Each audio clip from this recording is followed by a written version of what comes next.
Hello, everybody. Welcome back to the podcast. This is your host, Pat Flynn. It's good to be with you. I want to talk about setting truth as your target and why I think this is so important, why I think we all need to make this our primary goal and to be explicit about it. I'm actually going to build on a point that came out of our recent conversation with Zuby. And Jim and I are going to do a debrief episode on that because, I was a really interesting conversation in a number of ways, and I think there's actually a number of points that Zuby brought up that Jim and I don't agree with, and we want to explore them in a future episode. But it's just important for us in this podcast to situate our role as scholars and educators. We don't really see ourselves as influencers, but we certainly will welcome various influencers onto the podcast and have dialogue with them.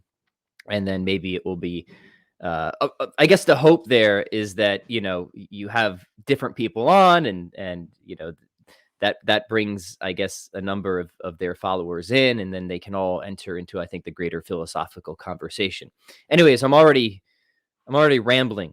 But there was a point in the conversation with Zuby where I talked about setting truth as your target, and I said, look, whatever we agree on, whatever we disagree on, between Jim and Zuby and myself, or what we talk about on this podcast, and anybody who listens, I think we generally all agree on that truth is important. That truth is valuable. It's worth seeking, really, for its own sake. I very rarely find somebody who disagrees with that. I mean, even when I'm talking to people who where we disagree on any very on any number of very fundamental issues, we often still agree that it's the truth that matters. It's the truth that we want. And I think if you want to get at truth, then you need to set truth as your target. This is an idea that I first explored with Josh Rasmussen in a conversation that we had a couple of years ago. It's something that also I think factors into my own personal philosophical and spiritual journey as well, and I'll talk a little bit about that here in a minute. But I mean, think of it this way: if you want to get to New Jersey, what should you do? Well, you should set New Jersey as your target, right? You should put it into your GPS, because the chances of you getting to New Jersey are a lot higher if you try to get to New Jersey, right? Could you still get to New Jersey if you don't set New Jersey as your target? If you just kind of wander around haphazardly? Sure, it's possible, but it just seems like your chances are a lot better if you actually set New Jersey as your target. You kind of put it into your GPS or whatever, right? That it just seems like you're going to have a greater chance of success at hitting something if you actually aim for that something. Now, this sounds really trivial, and in some sense it is, but in another sense, I think it's actually really significant, because I think if we're all honest with ourselves, um, we don't always set truth as our primary target, do we? Sometimes we have other targets. Sometimes we just want to reaffirm what we already believe. Susceptible to confirmation bias, we engage in motivated reasoning. These are well-known phenomena. Sometimes we just want people to cheer for us. We just want likes. We just want shares. We just want applause, right? That's our target, to just get a bunch of people cheering us on, right? Or sometimes we just don't want to be bothered. Sometimes that's another target. Sometimes we just don't want people to disagree with us or call us names or ridicule us or criticize us. Sometimes that's our target. And what I want to suggest, and I don't think this is too controversial, is if those things sort of uh, are your primary target, then your chances of actually getting truth are diminished, and probably significantly. Maybe it's still not impossible. Maybe you can still have these other targets, and they could even be your primary target. You can still get at truth, and maybe a fair amount of it. But it just seems right, doesn't it, to say that your chances are much better, um, if truth is what you want. That you just make truth your primary target. That above all else, all you aim for is truth, uh, not not confirmation, not applause, not affirmation of things you already believe, political or philosophical or any of these things. But if you make truth your target, what I'm suggesting is you'll probably get more of it. Now, here's the thing. This can be really challenging because as soon as you make that switch, as soon as you decide that truth is going to be my target, you might quickly discover that some of the things you believe might not be true. You might have to change your mind, or you might have to reconsider, or refine, or evolve. You know, I think if you believe exactly the same things that you do right now as you did in the second grade, that's a really big problem. Now, I don't mean that you have to believe things that are radically different. Um, but if they're not at least refined, right? If you don't at least have a more subtle understanding and greater justification and a greater way of articulating the things that you believe now, um, compared to what you believed and how you articulated those beliefs in the second grade, you really have to ask what you've been doing with your life. Now, for me, I'll give some personal history. You've heard this before, right? I'm somebody who's kind of radically turned on so many different issues. I mean, the big philosophical ones are, the metaphysical and religious questions. Many years I was atheistic and naturalistic. When I first got into philosophy, I was really taken in by the old atheists and existentialists, uh, and I remember I've told this story a number of times, but I'll reiterate that as I sort of drove uh, that project through deeper and deeper, sort of naturalism, um, it just kept appearing to be so inadequate in so many ways, and indeed, uh, it kept seeming to my mind to keep bumping up against, if not entailing, nihilism. And at one point, I remember I was sitting in my attic. I had a book in my hand. I don't remember what book it was, but I had just kind of hit this bottom, if you will, in my sort of naturalistic thinking, and I kind of threw up my hands, maybe literally, but at least metaphorically, I threw up my hands. Don't quite remember. My memory isn't that great, but I remember at least this much, that I said, "I don't know what is true, but I'm pretty certain this isn't it. And come hell or high water, I'm gonna try and just keep figuring it out." And so at that moment, whether I had done it before or not, I think to some extent I did. I really just committed myself to just s getting truth, figuring out the truth. Now, this is not to say that I've got it. You guys might think that I'm way off on certain things, but I can identify a time in my life where, while I was always interested in truth, I was always deeply interested in the big questions in philosophy. That is a moment I can identify where I think truth as a target became the absolute, utter, and primary aim. Because prior to that, there are so many different influences pressing in on me, and I've explored some of those in stories where I've talked about my intellectual and spiritual conversion. Just many different things kind of bearing in on me and influencing me and the way I think and how I feel about what other people think about me and stuff like that. So, so that was one uh, really, I think, significant moment in my life where I think I can honestly look back and say that was a moment when I just wanted truth and nothing else.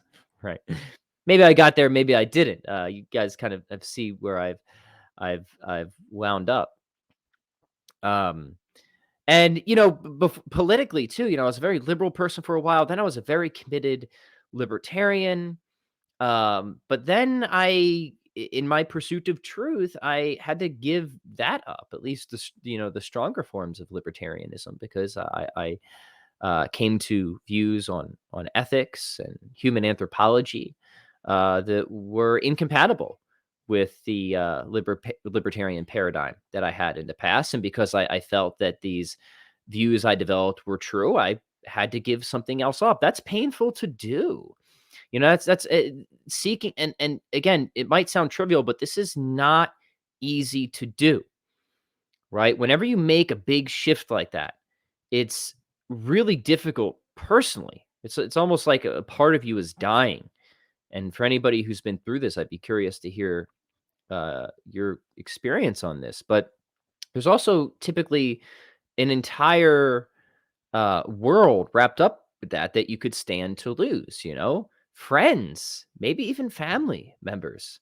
When I started becoming critical of previous positions before, just from a philosophical standpoint, I lost a lot of friends because they were still so committed to that. And, once you kind of depart from a worldview, um, it is kind of a good way to see who your true friends are, right? Were they your friends just because you agreed on things? Um, then not a very virtuous friendship, right? Same thing when I became Catholic. I lost a lot of friends. And not only that, but I had to change many significant things about my life, right? Catholic teaching, especially Catholic social teaching, Catholic ethical teaching, natural law, all that. My life was not ethically aligned with I would argue the sort of ethical demands of the gospel, what the church teaches, what we get from natural law. So it wasn't just an intellectual thing, but once I came to see, so I would argue that these things are true. What else was I supposed to do, right? Was I just not gonna make the changes because I didn't want to, because they were inconvenient, because people might sneer at me, because they might make fun of me, because they might not wanna be my friends anymore? And that did happen with a number of people, but I'll tell you what, it also didn't happen with a lot of other people. And some of my best and closest friends, friends that I realized are true virtuous friendships, um, still my best and closest friends, even though we have fundamental disagreements on matters of religion, on matters of politics, uh, and you name it. We've stayed very close. I got about a core of 5 guys that are just closest friends, and we're all we're we're totally different on these things, different religions, different sort of metaphysical perspectives, different political perspectives. But even when I made those shifts, those guys stuck with me because our friendship meant something more, and we felt that it was uh, that our friendship wasn't about agreement. It was something much deeper. And that was actually a very beautiful thing. So I did lose many friends and many connections. Got pushed out of certain circles too as my beliefs changed and evolved. But other friendships actually deepened and were enriched. So it wasn't all negative. But the point I'm trying to stress here is that certainly I believe people who are watching this, who watch or listen to my show, you care about truth. I know you do. Why would you not be? Um, why would you be listening to a philosophy show if you didn't care about truth, right? Um, and that's why Jim and I are committed, again, not to being influencers, but really trying to be scholars and educators, bringing ideas up. We're not afraid of testing ideas, of engaging with ideas and comparing ideas and contrasting ideas. I mean, this is why right after doing Plato's Republic, we wanted to do Marcuse's One-Dimensional Man. And I can tell you that if you're willing to set truth as your target and you're willing to roll up your sleeves and do the hard work, um, this could be a difficult thing. This could be a scary thing, but I don't think that there is a more ultimately fulfilling and important thing than setting truth as your primary target, uh, and being willing to look at ideas that might initially make you uncomfortable and engage with them and test them. And maybe who knows, maybe you'll accept some of them, or maybe you'll just find that they sort of pressure test and help refine what you already believe. So you come into a greater understanding and a more nuanced position. So that's all I wanted to say. Again, I think it sounds trivial when you first think about it, but we know how all of us are susceptible to prioritizing things over truth, right? Confirmation, agreement, applause. Sometimes we just want to avoid painful situations, right? Being mocked, being belittled, being criticized, and I'm asking everybody here to, to take a page out of our friend Socrates' book, well, Plato's book, technically, but Socrates is a character, right? To be willing to kind of be that gadfly, right? To be willing to pursue truth for its own sake. I'm not trying to give a sermon here. I'm not good at sermons. This is something that was really significant for me on my way. in my own sort of journey. Again, both intellectually and spiritually. Um, and there's many things that I actually ended up accepting that I never thought I would accept, or that I actually had something of a bias against. I mean, the fact that I'm Catholic now is actually pretty remarkable, especially with my wife too. She's a convert. She was never baptized. She never brought up religious. But I remember when I was like first really considering Christianity, because kind of all the philosophical work I had done up to that point seemed to shine a light of strong plausibility on the Christian religion. And I started to take it seriously historically, and I brought it up to my wife and told her, "Hey, I'm really thinking about this stuff, and I just had a lot of it wrong, and I was under a lot of was laboring under many misapprehensions."